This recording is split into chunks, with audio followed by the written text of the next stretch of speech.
अस्सलाम वालेकुम नाज़रीन। हम सरी पॉडकास्ट सीरीज़ में अवां सभिनि खे भली कार। पाण अॼु जंहिं महिमान शख़्सियत सां हाज़िर थिया आहियूं उहे कंहिं बि तारुफ़ जा मोहताज कोन्हनि। हुननि जो प्रोग्रेसिव नेशनलिज़म स्टडी सर्किल्स हलाइणु, नौजवाननि खे मुतहरिक करणु ऐं गॾोगॾु वकालत जे पेशे सां बि उन्हनि जी रग़बत आहे ऐं हू उते बि पंहिंजी सरगर्मियूं सरअंजाम ॾियनि पिया। सो पाण अॼु जंहिं शख़्सियत सां हाज़िर थिया आहियूं उन्हनि जो तारुफ़ आहे मोहतरम मसरूर शाह साहब। सो मसरूर सां अॼु पाण हिन खिते में जेका ही अनरेस्ट वारी सूरत हाल आहे, ही जेके कॉन्फ्लिक्ट आहे अमेरिका वर्सिस ईरान ऐं गॾोगॾु इसराइल, सो हिन ते असां हिकिड़ी तफ़सीली गुफ़्तगू कंदासीं ऐं मसरूर खां पुछंदासीं त हिन खिते में ही जेका सूरत हाल थी आहे इन जे पोयां कहिड़ा मुहरिक आहिनि ऐं हिन जा कहिड़ा कॉज़िस आहिनि या हिन जा कहिड़ा इफ़ेक्ट्स आहिनि। इन ते हू हिकिड़ी तफ़सीली असां सां निशस्त अॼु हाज़िर थिया आहिनि। सो उन्हनि जी महिरबानी। सो हाणे इहो छॾियूं था ओवर टू मसरूर शाह साहब त असांखे ॿुधाइनि त ही जेको हिकिड़ो त नैरेटिव इहो आहे त एप्स्टीन फाइल खे जेको आहे त गुम करणु ऐं उन सॼे नैरेटिव खे दफ़नाइण जे लाइ ही सॼी खिते में सूरत हाल क़ाइमु कई वई आहे। सो हाणे मसरूर ई ॿुधाईंदा त हिन जे पोयां कहिड़ा कॉज़िस ऐं कॉन्फ्लिक्ट्स आहिनि। सभ खां पहिरियां त महिरबानी अमसरी पॉडकास्ट जी उनजी टीम जी जंहिं मौक़ो ॾिनो त हिन अहम जेका डेवलपमेंट आहे उन ते पंहिंजी ॻाल्हि ॿोल कजे। हाणे जीअं तव्हां ॻाल्हि कई त हिकु मौजूदा ही जंग आहे जेका अमेरिका इसराइल जी गॾियल जंग आहे ईरान जे ख़िलाफ़, त उन में मुख़्तलिफ़ जेके आहिनि सो मोहरिकात कारफ़रमा आहिनि पोयां, जंहिंजे करे इहा जंग मुसलत कई वई आहे ईरान ते। हिकिड़ो नैरेटिव इहो थो हले त मिसाल ही जंग जेका आहे उहा रेस्क्यू मिशन आहे, हिकिड़ी जेका उते अथॉरिटेरियन रिजीम आहे, जेका मुलायत जी रिजीम आहे उनखे ख़तमु करे उते लिबरल डेमोक्रेसी ऐं सेक्युलरिज़म आहिनि। उते जेके प्रोटेस्ट थिया उन प्रोटेस्ट में जेको रिजीम जेको आहे तमामु घणो प्रोटेस्टर्स ते वायलेंस कयो त उन जो जे करे ही जंग मुसलत कई वई आहे, जेको बेसिकली हर दफ़े जेके बि इंपीरियलिस्ट क़ुवतूं हूंदियूं आहिनि ऐं उहे बेसिकली को न को बहानो ठाहींदियूं आहिनि त असां ह्यूमैनिटेरियन इंटरवेंशन पिया कयूं, असीं जेको आहे जमहूरियत लाइ इंटरवेंशन पिया कयूं, असां ह्यूमन राइट्स लाइ इंटरवेंशन पिया कयूं। त इहे सभु बहाना आहिनि। बुनियादी तौर ते असां ॾिठो आहे त माज़ी में जेके अहिड़े क़िस्म जे बहाननि सां जंगूं मुसलत कयूं वयूं त उते का जमहूरियत को इंसानी हक़ को जेको आहे पीस त क़ाइमु कोन थियो, बल्कि उहे समाज वधीक तबाह थिया, बर्बाद थिया ऐं उन्हनि जो स्पिल ओवर या उन्हनि जो इफेक्ट जेको आहे ॾिसूं था त उन्हनि जे पाड़े वारनि मुल्कनि ते पियो, जीअं असां अफ़गानिस्तान खे ॾिसूं, इराक खे ॾिसूं, लिबिया खे, शाम खे। त इहा त हिकिड़ी प्रोपेगेंडा आहे। उनखां पोइ जेको एप्स्टीन फाइल्स जो मामिलो आहे त ज़ाहिर आहे उहे डोमेस्टिक इशूज़ ज़रूरु आहिनि। त सदर डोनाल्ड ट्रंप ते हिकिड़ो प्रेशर आहे, उनजी पब्लिक जेका आहे लिजिटिमेसी एट क्वेश्चन थी आहे, त हाणे उन में हू पंहिंजी हिकिड़ी फॉरेन पॉलिसी जे अंदरि ईरान खे अगरि हू जंग करे के ऑब्जेक्टिव्स अचीव करे थो त हू डोमेस्टिकली इहो ॾेखारींदो त बाबा ॾिसो मां हिन फ्रंट ते घटि में घटि अमेरिका खे मिली आहे, फतह मिली आहे। या इज़राइल जे अंदरि इलेक्शन्स थियणियूं आहिनि त यको अक्टूबर जेको आहे 7 खां 2023 खां इलेक्शन्स न आहिनि थियूं। नेतन्याहू पंहिंजे डोमेस्टिक जेके मामला आहिनि उन्हनि खे ठीकु करण लाइ ज़ाहिरी ॻाल्हि आहे उनजा बि हिकिड़ा इम्पैक्ट्स आहिनि, पर बुनियादी मोहरिकात जेके आहिनि उहे इहे न आहिनि। बुनियादी मोहरिकात असांखे इंटरनेशनल जेका पॉलिटिक्स आहे, इंटरनेशनल जेको हिन वक़्तु ऑर्डर आहे उनखे ॾिसणो पवंदो ऐं थोरो असांखे हिस्टोरिकली शयुनि खे ॾिसणो पवंदो। हिकिड़ो त असांखे इहो ॾिसणु घुरिजे त हिन वक़्तु नवंबर 2025 में अमेरिका पंहिंजो हिकिड़ो डॉक्यूमेंट शाया कयो जेको नेशनल सिक्योरिटी डॉक्यूमेंट हुयो। उन में बेसिकली अमेरिका पंहिंजी न्यू पॉलिसी या नए सर पाण खे कंसोलिडेट करणु एज़ अ इंपीरियलिस्ट कुवत, एज़ अ डोमिनेंट पावर, उन जे हवाले सां कुझु आउटलाइन्स जेके आहिनि उन वाज़े कयूं। हिन जंग जे पोयां हिकिड़े पासे रीजनली इसराइल जा पंहिंजी हिकिड़ी ऑब्जेक्टिव्स आहिनि ऐं अमेरिका जा एज़ अ ग्लोबल पावर हिकिड़ा पंहिंजा ऑब्जेक्टिव्स आहिनि, त उन्हनि पाण ॿिन्ही ऑब्जेक्टिव्स ते डिस्कस कयूं था। त as a global power United status हिन जंग में छो आयो आहे या उन में जंग में एतिरो सीरियस छो आहे, त उहो जेको डॉक्यूमेंट आहे नेशनल सिक्योरिटी स्ट्रेटजी जो डॉक्यूमेंट, उनमें हिकिड़ियूं 4 खां 5 नुक़्ता अहिड़ा आहिनि जेके असांखे हिन वक़्त जी दुनिया में जेको कुझु थी रहियो आहे ऐं जेको अमेरिका सोचे रहियो आहे उन में ॾाढी वज़ाहत उन में थिए थी। सभ खां पहिरियां त हीअ जेका असां जंहिं दुनिया में रहूं था पिया उहा उहो जेको पूरो ऑर्डर आहे जंहिंखे असां लिबरल ऑर्डर चऊं या अमेरिकन ऑर्डर चऊं या जेको वर्ल्ड ऑर्डर आहे, इहो ॿी आलमी जंग खां पोइ ठहियो। ऐं ॿी आलमी जंग खां पोइ कोल्ड वॉर हली 91 में सोवियत यूनियन ख़तमु थियो, पोइ त America as a unipolar world काइम थी ऐं सिंगल मोस्ट पावर थियो, ब्लॉक थी वियो, जंहिंमें इकोनॉमिकली बि सुप्रीम थी वियो, मिलिटरली बि थी वियो हर हवाले सां।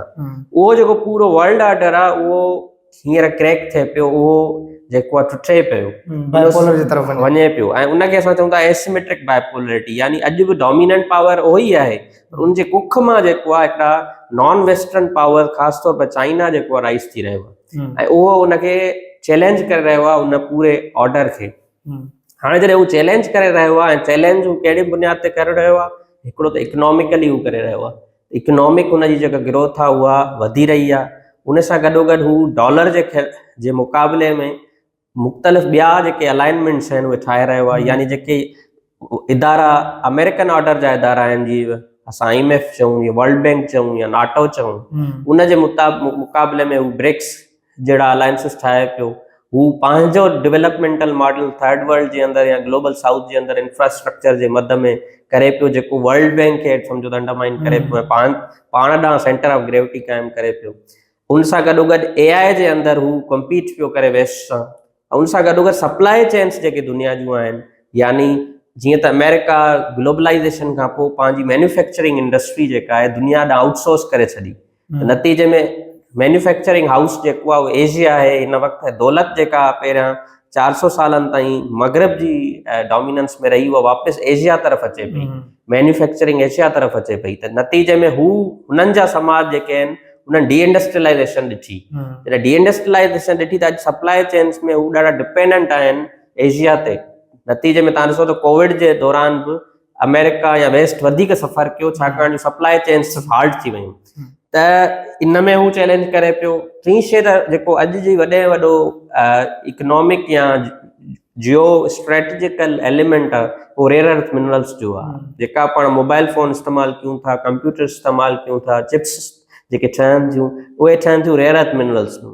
ऐं रेयर अर्थ मिनरल्स 60 to 80% जी प्रोसेसिंग चाइना वटि आहे। हाणे इहो ख़ुदि उन्हनि खे ॿाहिरि इन में असांखे चैलेंज पियो करे। ऐं चौथी शइ उहा आहे चैलेंज पियो करे त उन सॼी इकोनॉमिक तरक़ी ऐं जेको अलाइनमेंट्स ठाहे पियो उनजे इर्द गिर्द हू पंहिंजे घटि में घटि कॉन्टिनेंट जे अंदरि या पंहिंजे पाड़े में चाइना पंहिंजी मिलिट्री पावर खे बि वधाईंदे अमेरिका जो जेको इंडो पैसिफिक में मिलिट्री स्ट्रक्चर आहे या आर्किटेक्चर आहे उनखे चैलेंज करे पियो। जीअं साउथ चाइना सी जा आइलैंड्स आहिनि, इन में बि हू चैलेंज करे पियो त बाबा हाणे असां हिनखे न मञींदासीं। इहा सॼी शइ हिनखे नज़र में रखंदे ऐं पंहिंजी वेस्टर्न पावर खे या इंपीरियल वर्ल्ड ऑर्डर खे रिलेटिवली डिक्लाइन थींदे ॾिसंदे हिननि पंहिंजी नई इहा नेशनल सिक्योरिटी स्ट्रेटजी ॾिनी आहे, जंहिंजो मां हवालो सवेर ॾिनो। ऐं उन में हुननि जेका ॻाल्हि कई आहे उहा 3 खां 4 नुक़्ता उन बयानु कया आहिनि। हिकिड़ो त सभ खां पहिरियां अमेरिका पंहिंजे हेमिस्फीयर में, यानी जो साउथ अमेरिका नॉर्थ अमेरिका आहे, पंहिंजे हेमिस्फीयर में कंहिं बि ॿिए पावर खे इजाज़त न ॾींदो त हू उते अचे या उन्हनि मुल्कनि सां कारोबार करे या तेल ख़रीद करे उन पंहिंजे हेमिस्फीयर खे नए सर अमेरिकन डोमिनेंस में आंदो वेंदो। हाणे हिकिड़ी शइ थोरी हिस्टोरिकली असांखे सम्झणी पवंदी त मुनरो डॉक्ट्रिन जेको आहे उहो 1823 में अमेरिकन प्रेसिडेंट हिकिड़े ॾिनो हुयो। उनजो तॾहिं छा हो त अमेरिकन पूरो जेको खंड आहे हिते यूरोपियन पावर्स जेके आहे मौजूदु आहे, जंहिंमें स्पेन आहे, जंहिंमें इंग्लैंड आहे, जंहिंमें मुख़्तलिफ़ पावर्स हुआ। उन वक़्तु अमेरिका इहो ॾिनो हुयो त बाबा मुंहिंजे हेमिस्फीयर मां यूरोपियन पावर्स निकिरी वञनि, हीउ मुंहिंजो बैकयार्ड आहे। ठीकु आहे, छो अमेरिका खे इहा ख़बर हुई त जेकॾहिं मां पंहिंजे पाड़े जे अंदरि हिकिड़ो पावर न थींदुसि त पोइ मां ग्लोबल पावर बि कोन थो थी सघां। त वेंदे वेंदे 20वीं सदीअ ताईं अमेरिका यूरोपियन पावर्स खे मुकमिल तौर पंहिंजे कॉन्टिनेंट मां कढी छॾियो।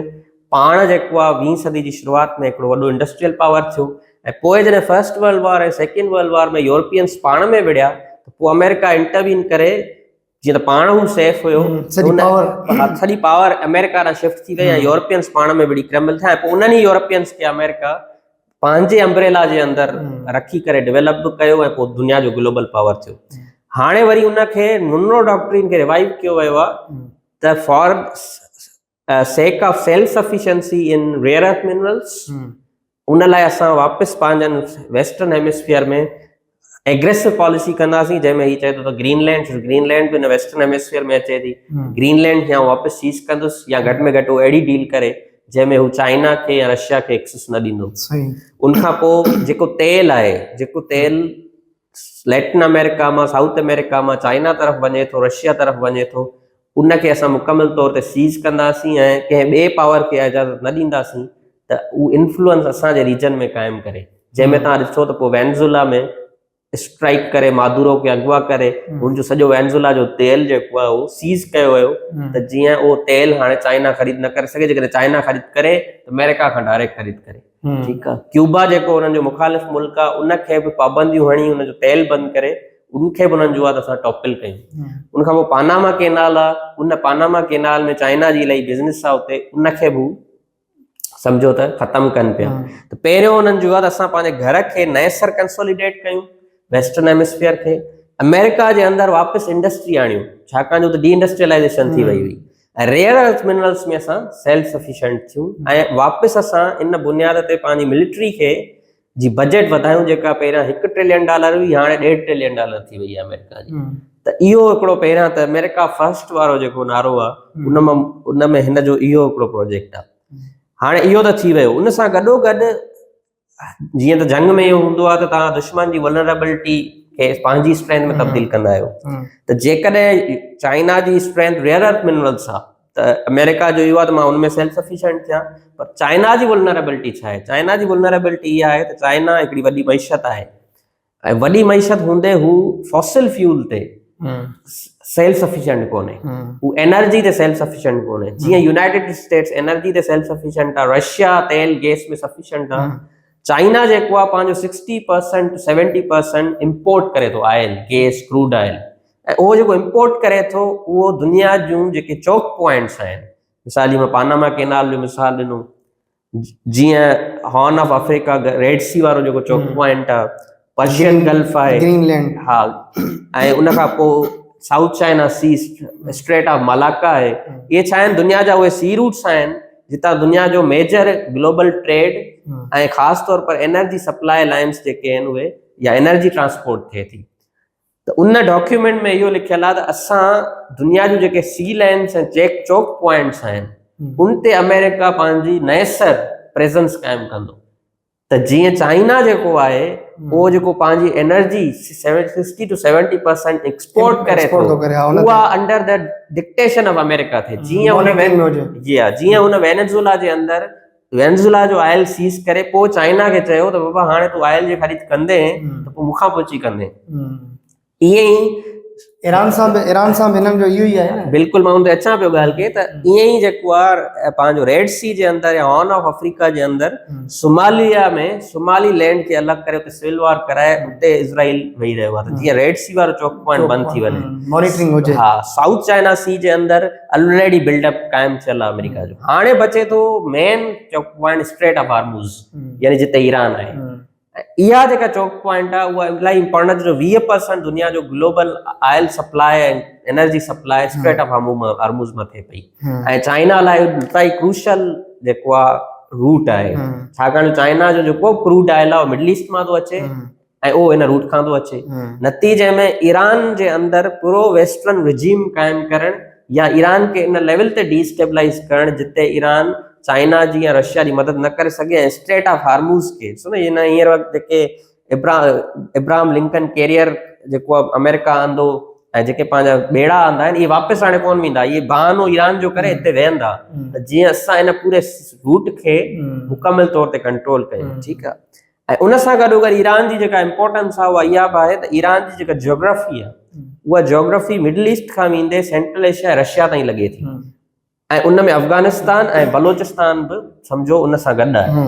जेकॾहिं इहा पूरी टेरिटरी अमेरिका, इज़राइल ऐं हिंदुस्तान कैप्चर करे था वञनि या उते पंहिंजी का प्रो रिजीम्स आणे था वञनि, त पोइ तव्हां ॾिसो त रशिया खां वेंदे चीन जो जेको वन बेल्ट वन रूट आहे, जेका प्रेज़ेंस आहे उहा मुकमिल तौर ते चैलेंज थी वेंदी, सामूंडी रस्ते खां बि ऐं ज़मीनी रस्ते खां बि, ऐं पोइ ॾाढो सवलो थींदो त चाइना खे डिक्टेट करणु त बाबा हाणे जेका बि तुंहिंजी इकोनॉमिक तरक़ी आहे उहा अंडर द यूएस जेका आहे उहा डिक्टेशन हलंदी।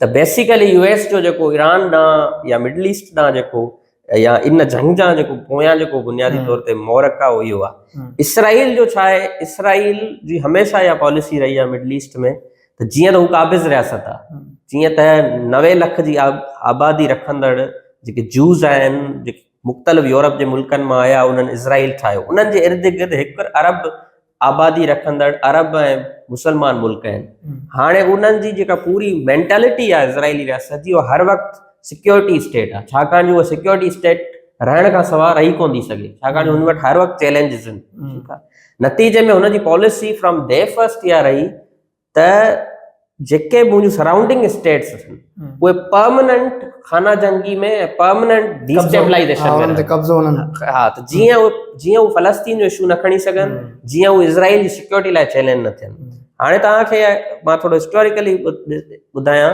त 1948 में जॾहिं इज़राइल ठहियो ऐं उनखां पोइ हिन मिडल ईस्ट जे अंदरि, तॾहिं ईरान कोन हो, तॾहिं शियत जो सवाल कोन हो, तॾहिं जेको चैलेंज हो इसराइल खे उहो अरब नेशनलिज़म हो, जंहिंमें जमाल अब्दुल नासिर हो, जंहिंमें सीरिया जो नेशनलिज़म हो, लेबनान जे अंदरि, पैलेस्टाइन जे अंदरि, उहो नेशनलिज़म सेक्युलर नेशनलिज़म हुयो, सेक्युलर कम्युनिस्ट नेशनलिस्ट तहरीक हुई। ऐं उन वक़्तु जेको ही सऊदी अरब आहे ऐं जेके वाबी रियासतूं आहिनि इहे इज़राइल सां अमेरिका सां गॾु हुयूं।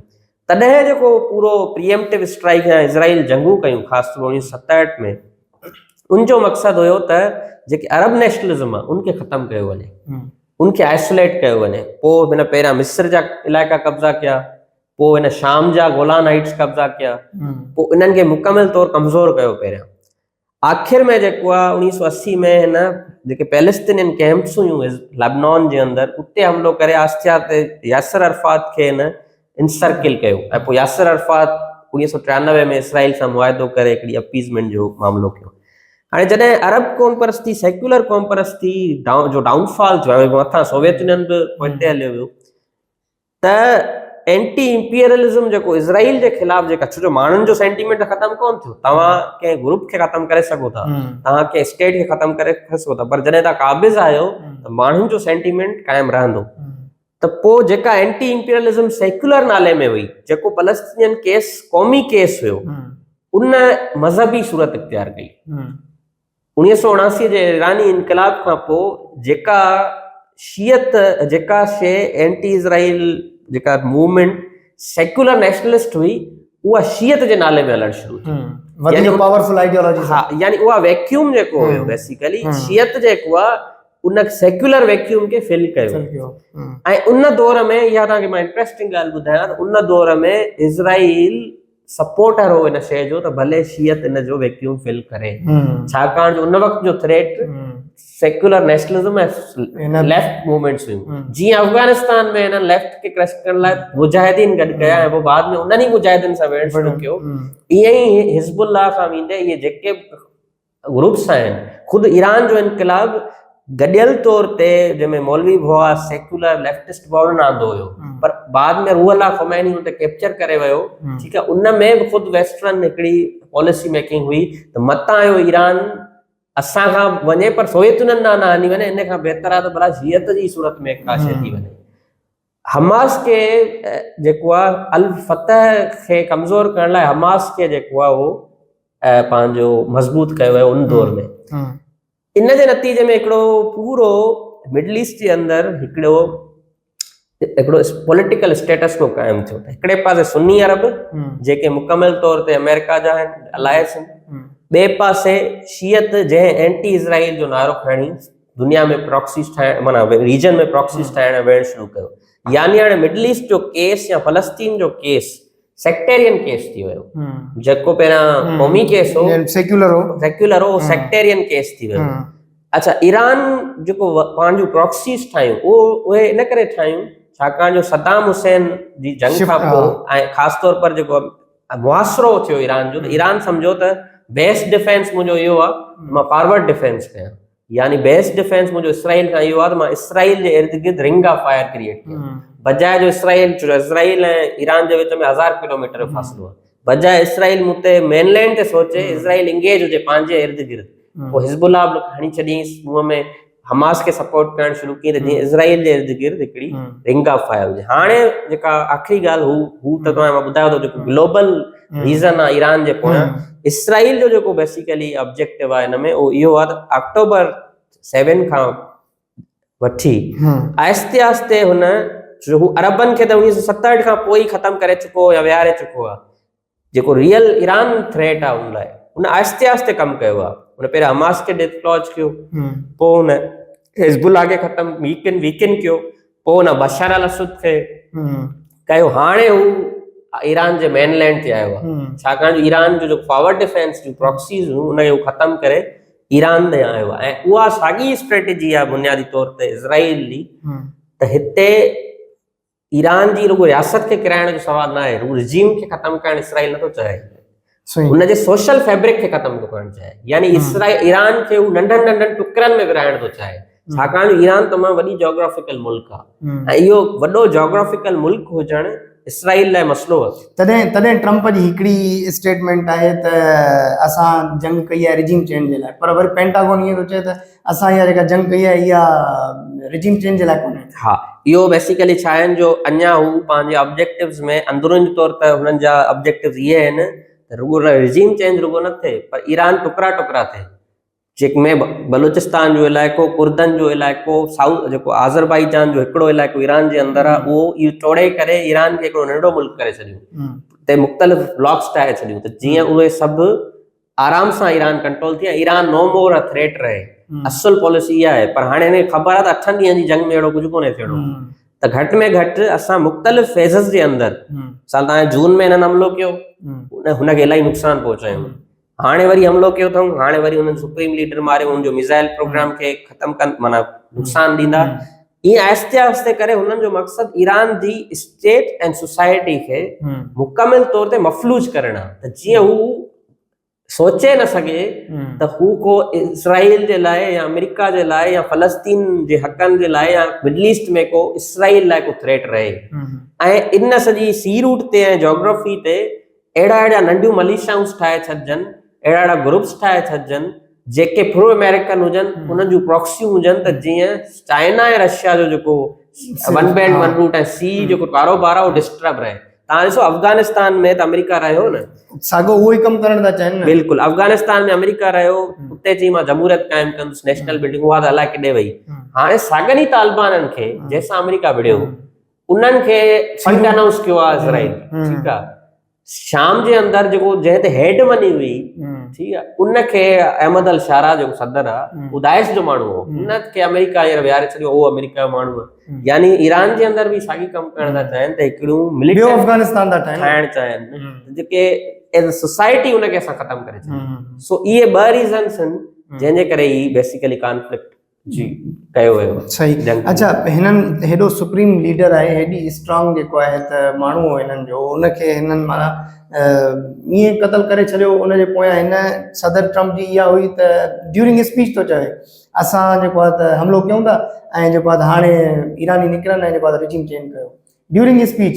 माना हाणे इहो नॉन सीरियस एटीट्यूड आहे या सीरियस एटीट्यूड आहे? ये ॾिसो, हू पंहिंजे टास्क में क्लियर आहिनि, हुननि जो इहो आहे त असां टॉप लीडरशिप मारियूं, असां वञी मिलिट्री खे कमज़ोर करे पोइ जेके हिननि जा अंदरि माण्हू आहिनि, ठीकु आहे, मां ॾिसो अवाम हिकिड़े पासे इहा ॻाल्हि सम्झण जी ज़रूरत आहे त ईरान जे अंदरि माण्हू इलाही वॾी अक्सरियत हिन रिजीम जे ख़िलाफ़ ज़रूरु आहे, उहा हिनखे चेंज करणु चाहे थी, हू चाहे थी त ईरान तरक़ी करे, हुते जमहूरियत अचे, पर उहा इन जी क़ाइल न आहे त ॿाहिरियां अची बम्बार्डमेंट करे असांजे, उहे हुनजे हक़ में न आहिनि। कुझु सेक्शन आहे हिकिड़ो जेको हुननि जो एजेंट थी कमु थो करे, अमेरिका जो, इज़राइल जो, जेको चए थो बम्बार्डमेंट बि भले थिए पर असां पंहिंजो कमु, जंहिं इन मौजूदा जेके हींअर दिसंबर में ईरान जे अंदरि जेके मुज़ाहिरा थिया, उनमें हिकिड़ा त उहे माण्हू आहे जेके रियल जेन्युइन पंहिंजो कंसर्न खणी मुज़ाहिरा कनि पिया, पर हिकिड़ा उहे जेके जिन वटि हथियार हुआ, जिन वटि तमामु घणो सोफिस्टिकेटेड विपन हो, जिन बाहियूं ॾिनियूं, हाणे मिसाल तो कहिड़ो ईरानी मस्जिद खे बाहि ॾींदो, को कोन ॾींदो, पर उन में मस्जिदुनि खे बाहियूं ॾिनियूं हुयूं, इहे केरु हुआ? इहे बेसिकली हेठि हिननि जी वेठल नेटवर्क आहे, जेको ई इंफॉर्मेशन बि पहुचाए थो त फलाणो माण्हू किथे वेठो आहे, हुनखे बमबाणी क्रैन मारनि पिया, इहो ई माण्हूअ खां एक्सपेक्ट कनि था त जॾहिं असां बम्बार्डमेंट पूरी कंदासीं, जॾहिं हिन खे वीकेन कंदासीं, त पोइ इन्हनि खे ई हथियार बंदि करे ही बेसिकली खाना जंगी वारी सूरत हाल क्रिएट करणु था चाहिनि। ईअं जीअं लिबिया में थियो हुयो, हेठां खाना जंगी जी सूरत हाल, मथां खां बम्बार्डमेंट, यानी ॿई पासा हलंदा। तंहिं करे पोइ चए त असां मारींदासीं। अच्छा, ट्रम्प जी स्टेटमेंट इहा हुई त असां फिलहाल घरनि में रहो, असां बम्बार्डमेंट पूरी कयूं, पोइ तव्हां थिया त तव्हां पंहिंजी गवर्नमेंट कयो। माना इहो पूरी पंहिंजी हिकमत अमली अफगानिस्तान वारो न, जीअं हुन अफगानिस्तान में कयूं। अच्छा, ही असां वटि वरी हिकिड़ो अजीब हिकिड़ो रवैयो आहे। माना हाणे जंग थी आहे ईरान में, हाणे माना असां वटि इहो नैरेटिव आहे त पाकिस्तान में छा वञे, हिन में असांखे हिन लाइ को बि फ़र्क़ु न आहे पवणो। इहो तव्हां छा था सम्झो त इन ते केॾा असां ते इन जा असरात पई सघनि था? हाणे ॾिसो, पाकिस्तान में पहिरियों असरु इहो पवे थो पियो त फ़िरक़ेवारियत जेका आहे ऑलरेडी मौजूदु आहे। सोशल पोलराइज़ेशन ऐं पॉलिटिकल पोलराइज़ेशन जेका हिन स्टेट ख़ुदि सेक्ट्स खे विपनाइज़ कयो आहे। यानी तव्हां ॾिसो त ख़ुदि एस्टेब्लिशमेंट या पाकिस्तान जी रिजीम मुख़्तलिफ़ जेके सुन्नी ग्रुप्स आहिनि, मुख़्तलिफ़ जेके एक्सट्रीमिस्ट ग्रुप आहिनि, उहे ऑलरेडी वेपनाइज़ थियल आहिनि। तव्हां ॾिसो इस्लामाबाद में कहिड़ो धमाको थियो जेको शिया इमाम बारगाह में थियो। तव्हां ॾिसो त अहिड़ियूं तंज़ीमूं बलोचिस्तान खां वेंदे मुख़्तलिफ़ इलाइक़नि में मौजूदु जेके हज़ारा क़त्ल कंदियूं रहियूं कम्यूनिटी खे शिया हुजण जी बुनियाद ते।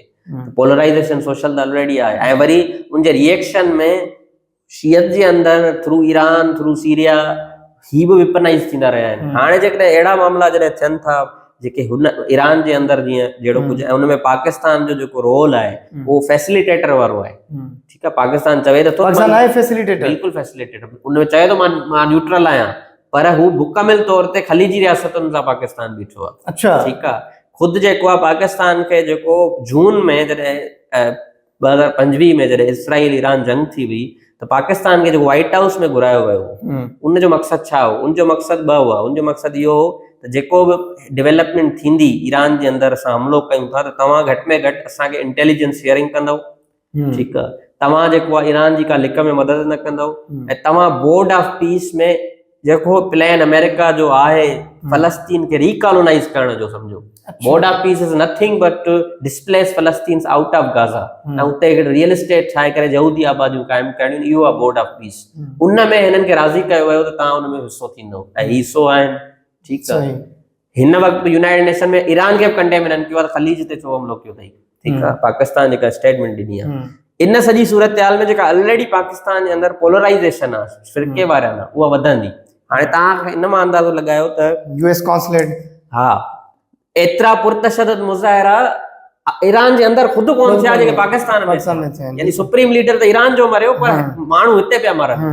त इहा जेका पोलराइज़ेशन आहे, जेका स्टेट ऑलरेडी पेनिट्रेट कई आहे, इहा पोलराइज़ेशन वधंदी।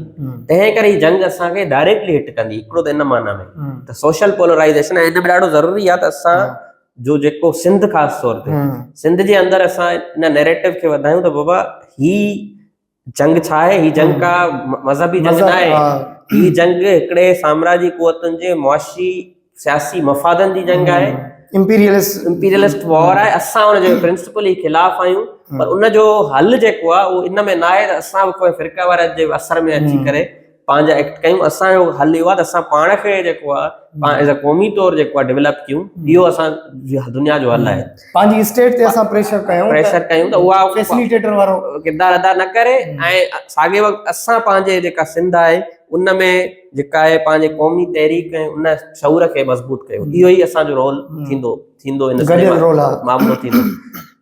त हिकिड़ी त इहो असांजो थींदो। ॿियो असांजो इकोनॉमिक मामलो थींदो। तव्हां ॾिसो पहिरें ॾींहुं जेको आहे 13% ऑयल जेको आहे उहो महांगो थी वियो। हाणे त वरी सऊदी जेका ऑयल फैसिलिटी आहे उहा क्लोज़ कई वई आहे।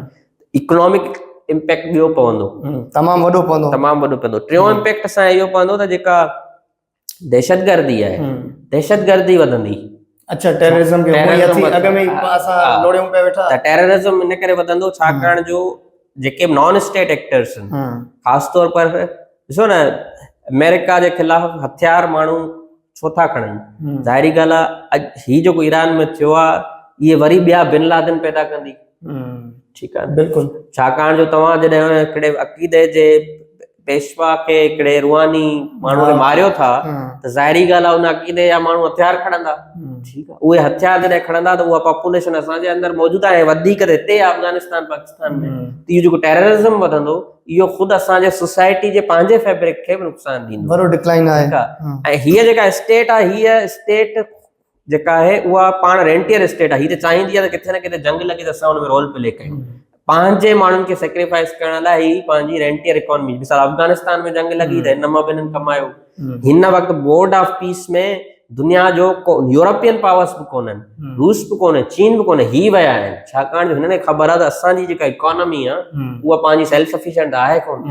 असांखे त वरी बि ख़लीजी रियासतुनि ऐं अमेरिका जे पोयां ई हलणो आहे, त मतां असांजा जेके IMF जा फंड्स बि ईंदा रहनि। असांजा मामला उन जे करे जेको हेठि मामिलो थिए थो उहो इन लेवल ते असांखे उहा शइ हिट कंदी। हिन सॼी सूरत हाल में हिकिड़ो एॾो वॾो स्ट्रॉन्ग इदारो था ठाहियो तव्हां, यूनाइटेड नेशंस, उन जो रोल किथे आहे? उन जो मक़सदु इहो आहे बाबा पीस क़ाइमु करणो आहे न दुनिया में, उहो किथे बीठो आहे? सो यूनाइटेड नेशंस जूं पघारूं ई जेके आहिनि उहे अमेरिका खां कॾहिं ईंदियूं हुजनि त उहो पघारूं पंहिंजो बंदि कोन कराईंदा।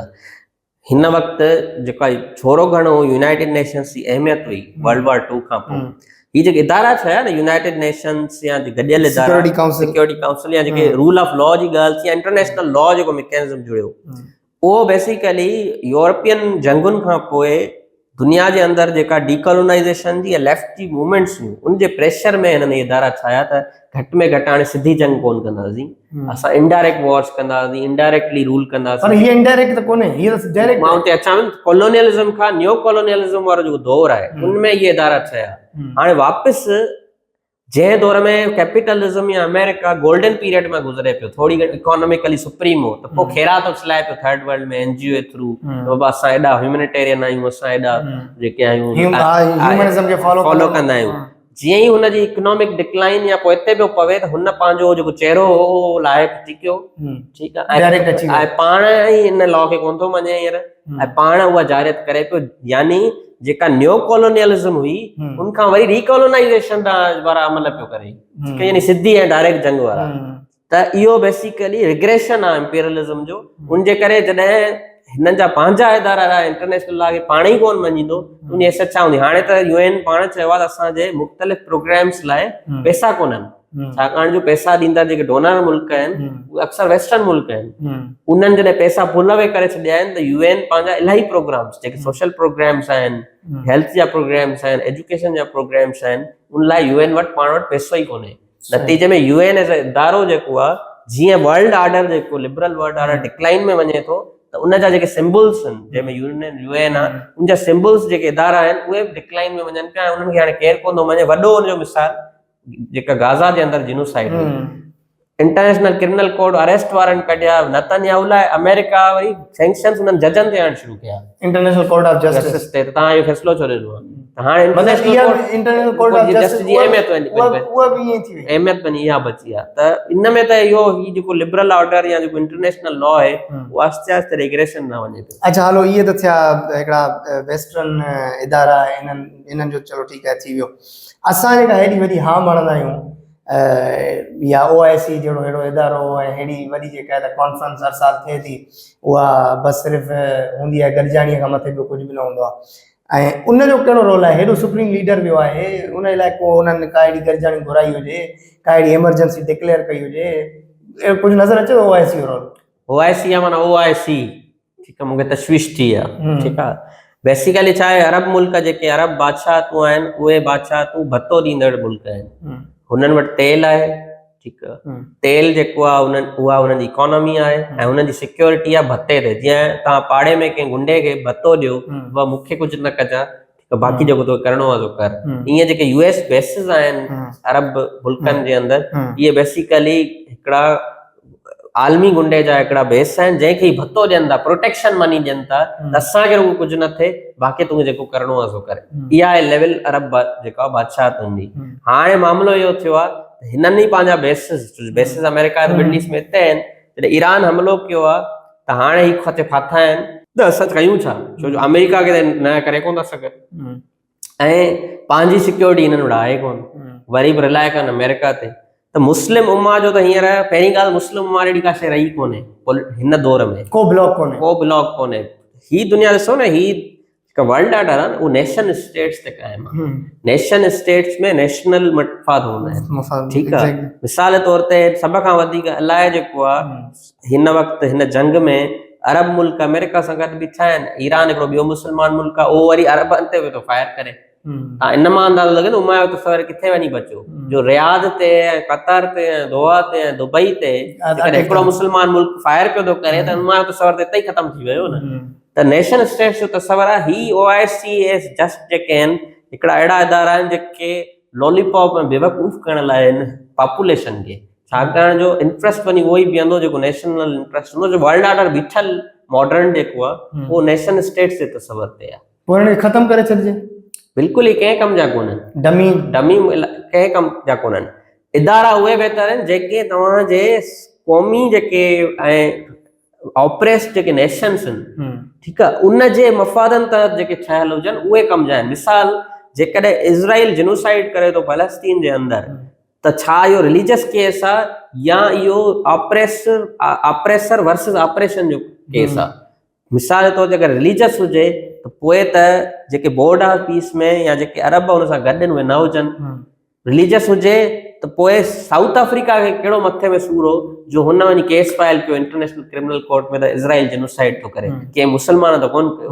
It's not a religious case, it's a case of imperialism versus oppress Nations. हाणे ऑपरेस नेशंस जेके आहिनि थर्ड वर्ल्ड जूं, ग्लोबल साउथ जूं, उहे पोइ कहिड़े मज़हब सां हुजनि, उन्हनि जा कॉपरेशन जा इदारा हुजणु घुरिजनि। ग्लोबल साउथ जंहिंखे असां चऊं था, उहो दुनिया जो फ्यूचर आहे। मिसाल मादुरो सां जो कहिड़ो मज़हबी मसलो आहे अमेरिका सां, उहो त भला मुस्लमान कोन्हे न, उनखे जो खणी विया, ठीकु आहे।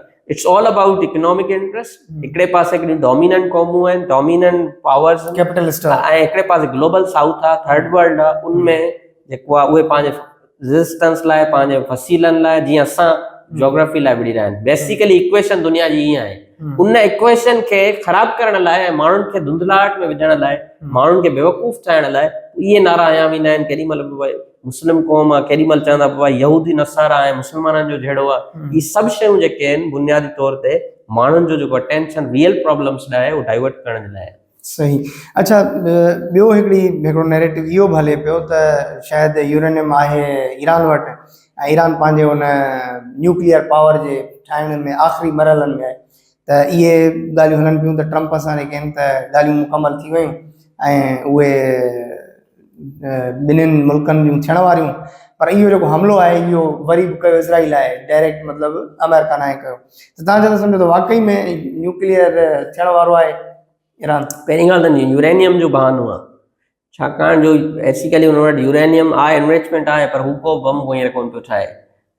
न्यूक्लियर जो हुन वटि को बि अहिड़ो इरादो कोन्हे। बल्कि हुन त ओमा हींअर जेका टॉक्स हलियूं पे उनमें काफ़ी हद ताईं हू डील जे भरिसां हुआ, जंहिंमें हू इहो पियो चवे त मां तव्हांजे zero stock piling of uranium ताईं राज़ी थी वियो ईरान, मां यूरेनियम ॾियण लाइ तयारु आहियां। ठीकु आहे।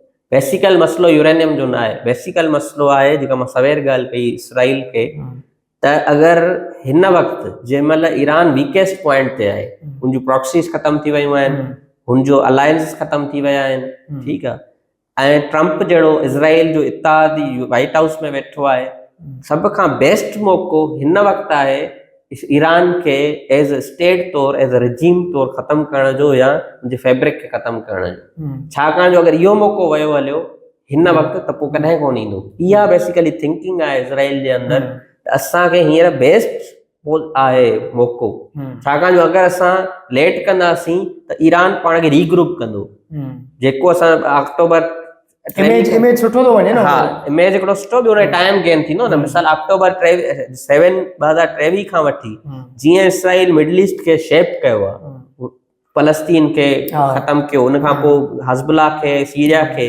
ऐं पोइ ईरान खे कमज़ोर कयो आहे। इहा जेको फ्लो आहे, इहो फ्लो में जेको इज़राइल हले थो ऐं मथां हुनखे अमेरिका जी जहिड़ी सपोर्ट मिली वई आहे, त इन पॉइंट ते अगरि हू टाइम ॾींदो ईरान खे त ईरान पाण खे रीग्रुप कंदो, ईरान पाण खे रीऑर्गनाइज़ कंदो, इन विच में हू पंहिंजो मिसाइल प्रोग्राम अपग्रेड कंदो, चाइना रशिया खां मदद वठंदो। इसराइल इहा ॻाल्हि सम्झे थो, इन करे हू चए थो त हीउ वाहिद मौक़ो आहे जिते असांखे जल्दी स्ट्राइक करणु घुरिजे। ऐं अॼु जेका वाइट हाउस में सॉरी कांग्रेस खे जेका ब्रीफिंग ॾिनी वई आहे उनमें उन्हनि इहो चयो आहे त बेसिकली अमेरिका जेको हीउ अटैक कयो उहो इन करे अटैक कयो छाकाणि जो इज़राइल इहो चयो त जेकॾहिं अमेरिका अटैक न कंदो त मां उअं ई कंदुसि। नतीजे में America has followed the lead of Israel, यानी अमेरिका जी मजबूरी हुई त अमेरिका बि गॾु अटैक करे, छाकाणि जो जेकॾहिं इज़राइल अटैक कंदो त ऑटोमेटिकली ईरान जेको आहे रिटेलिएशन में अमेरिकन बेसिस ते इज़राइल ते हमलो कंदो। इन करे असां लाइ ज़रूरी थी वियो त असां हिन में जॉइन कयूं। यानी तव्हां ॾिसो त अमेरिका जो पब्लिक बयानियो इहो आहे, ठीकु आहे, पर मां इहो सम्झां थो त इहो ख़ुदि इहा ॻाल्हि मूंखे सम्झणु घुरिजे त इहो ख़ुदि जेको आहे न हिकिड़े हद ताईं इहो पेश बि कयो वेंदो आहे त अमेरिका डिफरेंट आहे, इसराइल डिफरेंट आहे। घणे पैमाने ते हिननि जा इंट्रस्ट अलाए कनि था। हा, इहो ज़रूर आहे त ग्लोबल इंटेंशन्स जेके मां सवेर चाइना जा हुन जा रीजनल आहिनि, पर उहे ॾाढा पाण में इंटरलिंक्ड आहिनि। सही। अच्छा, को अहिड़ो का अहिड़ी स्टेट जेका ज़ाहिर आहे हिकिड़ियूं त शयूं हिडन में हूंदियूं आहिनि उहे ॿाहिरि न ईंदियूं आहिनि, ऐं ज़ाहिर आहे उहो 10-12 साल खां पोइ जेके फाइल्स निकिरंदा आहिनि ख़बर पवंदी आहे त कहिड़ो मुल्क फैसिलिटेटर हो ऐं कहिड़ो न हुयो। छा था सम्झो त हिन वक़्तु ईरान सां कहिड़ो मुल्क जेको आहे त फैसिलिटेशन में 100% बीठल आहे? ॾिसो हिन वक़्तु जेका दुनिया में को अहिड़ो अल्टरनेटिव जेको आहे न ब्लॉक आइडियोलॉजिकल कोन्हे, जीअं माज़ी में सोवियत यूनियन हुई, ठीकु आहे, पर उहो चइबो आहे न त दुश्मन का हा, त उन में इहो आहे त हिन वक़्तु ताईं जंहिं पंहिंजी डिप्लोमेटिकल लेवल ते जिन सख़्तु स्टेटमेंट ॾिनी आहे 2 ई मुल्क आहिनि, रशिया ऐं चाइना। ऐं उन खां पोइ इनडायरेक्टली, डायरेक्टली न, इनडायरेक्टली टेक्नोलॉजी जी सूरत में जेका हींअर ताईं रिपोर्ट्स अचनि पियूं त हिननि जी मदद ईरान खे आहे। फॉर एग्ज़ाम्पल जॾहिं इहो जंग जो ख़तरो हुयो दिसंबर में, अमेरिका मिलिट्री बिल्डअप करे पियो त जॉइंट स्ट्राइक्स जेके जॉइंट ड्रिल्स जेके आहिनि ईरान रशिया चाइना सां कयूं पिए, यानी तॾहिं वेपन्स जी ट्रांसफर। ॿियो जेको तव्हां ॾिसो त दिसंबर में स्टार लिंक जॾहिं ॾिनो एलन मस्क त उनखे फाइल करण में टेक्नोलॉजी सॉफ्टवेयर जेको आहे उहो रूसन जो ऐं इन्हनि जो हुयो, छाकाणि ईरान वटि तॾहिं टेक्नोलॉजी कोन जो एलन मस्क जे स्टार लिंक खे ब्लॉक करे। इन पैमाने ते हू उनखे सपोर्ट कनि था, छाकाणि जो सम्झनि था त ईरान अगरि क्रम्बल थियो त अल्टीमेटली नुक़सानु जेको आहे चाइना पवंदो। पर जीअं त मां ॻाल्हि कई त अॼु बि दुनिया जेका आहे डोमिनेंट पावर जेको अमेरिकन ऑर्डर आहे, हेॾां को आइडियोलॉजिकल ब्लॉक कोन्हे, इन करे उन लेवल जी सपोर्ट कोन्हे। अॼु ईरान रिलेटिवली आइसोलेटेड ई बीठो आहे। इन करे ईरान जी जेका हिन वक़्तु स्ट्रेटजी आहे जंग जी, उहा जंग जी स्ट्रेटजी इहा आहे त मां बजाए जो डायरेक्ट इसराइल खे नुक़सानु ॾियां, मां पंहिंजे इर्द गिर्द जी इकोनॉमी, ग्लोबल इकोनॉमी खे एतिरो नुक़सानु ॾियां जीअं उहो ग्लोबल मुल्क यूएस ते प्रेशर विझंदा हॉल्ट ख़त्म कयो। हीउ जेको ऑयल फैसिलिटीज़ ते हमला करणु आहिनि, तेल जो रूट्स खे ब्लॉक करणु आहे, बेसिकली हू चवे थो त जेकॾहिं मां हम तो डूबे सनम समय भी नहीं डूबेंगे, त जेकॾहिं मां वञा थो हेठि त पोइ दुनिया खे वेठि खणी वेंदुसि। इन इहो ख़ौफ़ ॾेई ऐं दुनिया खां अमेरिका ते प्रेशर करायां त इहा कैंपेन हॉल्ट। हिननि 72 कलाकनि में यूनाइटेड किंगडम ॾिजी वियो आहे। हा, त इहो बेसिकली हुनजी स्ट्रेटजी इन करे ई आहे। सही। अच्छा, पाण हाणे आख़िरी सवाल जी तरफ़ वधंदासीं त हिन अहिड़ी अनरेस्ट सूरत में हिन जॾहिं नेशन स्टेट्स जी बि ॻाल्हि कयूं था ऐं जॾहिं हाणे आइडियोलॉजी बची कान्हे का, हर कंहिंजा वेस्टेड इंट्रस्ट आहिनि ऐं हर को पंहिंजे इंट्रस्ट ते आहे, त अहिड़ी जेका सूरत थिए थी ऐं हेॾो ई हिकिड़ो त सॼी अनरेस्ट सूरत आहे, इन में सॼी ग्लोबली ऐं ख़ासि तौर ते असां वटि तव्हां जीअं ॿुधायो बि त सही, असां वटि इकोनॉमिकल टेररिज़म इहे सभु पासा असांजा बि थींदा, पर ग्लोबली हिन ते कहिड़ो असरु पवंदो? ग्लोबली त इहो असरु इहो पवंदो त सभ खां पहिरियों इकोनॉमिक आहे। बेसिकली जीअं मां सवेर ॻाल्हि कई त ईरान जो सॼो जेको स्ट्रेटजी आहे उहा इहा आहे ई आहे त मां सभ खां वधीक सप्लाई चेन्स ते ऐं सप्लाई लाइन्स खे ते हिट कयां त जीअं इकोनॉमिकल कोलेप्स थिए ऐं इकोनॉमिक कोलेप्स थिए त पोइ यूएस ते प्रेशर विझनि, गल्फ कंट्रीज़ या मुख़्तलिफ़ कंट्रीज़ त हिन खे बंदि कर। सभ खां पहिरियों इम्पैक्ट इहो आहे त ईरान सुसाइडल मोड में आहे, तो मां जेकॾहिं मां ख़ुदकशी कंदुसि त सभिनी खे खणी वेंदुसि। इहो बेसिकली हिकिड़े पासे ईरान जो डेस्परेशन बि आहे त उहा वाक़ई आइसोलेटेड आहे, इन करे अहिड़ी स्ट्रेटजी पियो करे, पर इहा इफेक्टिव बि थी सघे थी छाकाणि जो इहा वाक़ई यूएस ते प्रेशर विझंदी, इकोनॉमी सस्टेन कोन था करे सघनि, इकोनॉमी ते कॉस्ट वॾी थी वेंदी वॉर जी। त बेसिकली इहो ई थींदो। पर हाणे इन में 8 खां 10 ॾींहं या 12 ॾींहं जेको एस्टिमेट आहे, हीअ चवे 4 वीक्स, पर 4 वीक्स हिन जंग खे संभालणु ॾुखियो आहे, कॉस्ट तमामु घणी आहे, त 10-12 ॾींहं या जंग हलंदी पहिरें फेज़ में मां इहो सम्झां थो त हिन जे मिसाइल प्रोग्राम खे हिनखे तमामु डैमेज ज़रूरु कयो वेंदो, पर रिजीम जो कोलेप्स थी वञणु मुमकिन कोन थो लॻे पॉसिबल ई न फ़िलहाल। आहे, इहो ठीकु आहे। सुप्रीम लीडर खे मारण खां पोइ को बि पॉसिबल न आहे। सो इहा जंग वरी टॉक्स ॾांहुं ईंदी, डायलॉग थींदो। डायलॉग्स ॾांहुं ईंदी, ऐं ईरान ऐं मां सम्झां थो त हुननि जी जेका स्ट्रेटजी आहे उहा, जीअं मां सवेर ॻाल्हि कई, उहा थ्रू पाज़िस, थ्रू पीरियड्स, थ्रू मुख़्तलिफ़ कैंपेन्स ईरान खे as a society, as a state J fabric खे ख़तमु करणो आहे। पोइ हिन कैंपेन में जेतिरो करे सघिया, तव्हां ॾिसो 3-4 महीननि खां पोइ जेकॾहिं इहा जंग बंदि थी थिए, 3-4 महीननि खां पोइ वरी को बहानो छा आहे, वरी इहो कमु ईरान खे वरी ईरान ते थ्रेट कमु कंदा। कंदा। त इहो बेसिकली हिननि जेसि ताईं लिबिया शाम नथा ईंदा, माना हुननि जो टारगेट इहो आहे। इन में हिकिड़ी जेका होपफुल साइन इहा थी सघे थी त जेकॾहिं ईरान हिन मां सस्टेन करे थो वञे ऐं वाकई ईरान जंग जेकॾहिं तवील थी थिए, त पोइ सिर्फ़ु ग्लोबल साउथ जे अंदरि न, बल्कि वेस्ट जे अंदरि को आवाज़ उथणु शुरू थींदो ट्रंप जे ख़िलाफ़, त बाबा ही जंग बंदि थिए, ऐं पोइ इहा शइ ख़ुदि ईरान ऐं पंहिंजो इज़राइल ऐं अमेरिका जे रिलेटिवली उन्हनि खे वॾो नुक़सानु ॾेई सघे। इहो बि हिकिड़ो पासो आहे। त मतिलबु रिज़ल्ट्स इहे ई। हा। अच्छा, नाज़रीन, ही तव्हां अॼोकी असांजी टॉक ॿुधी, इहा हिन खिते में जेका अनरेस्ट सूरताल आहे हिनखे टैकल करण जे लाइ, ऐं गॾोगॾु फ्यूचर में कहिड़ा हिन जा नुक़सानात थींदा। सो असां मसरूर खां तमामु घणियूं ॻाल्हियूं ॿुधियूंसीं, सिखियूंसीं। सो हाज़िर थींदासीं हिन हमसरी पॉडकास्ट सीरीज़ में कंहिं ॿिए महिमान सां, कंहिं ॿिए किताब सां। तव्हां सभिनी जी वॾी महिरबानी।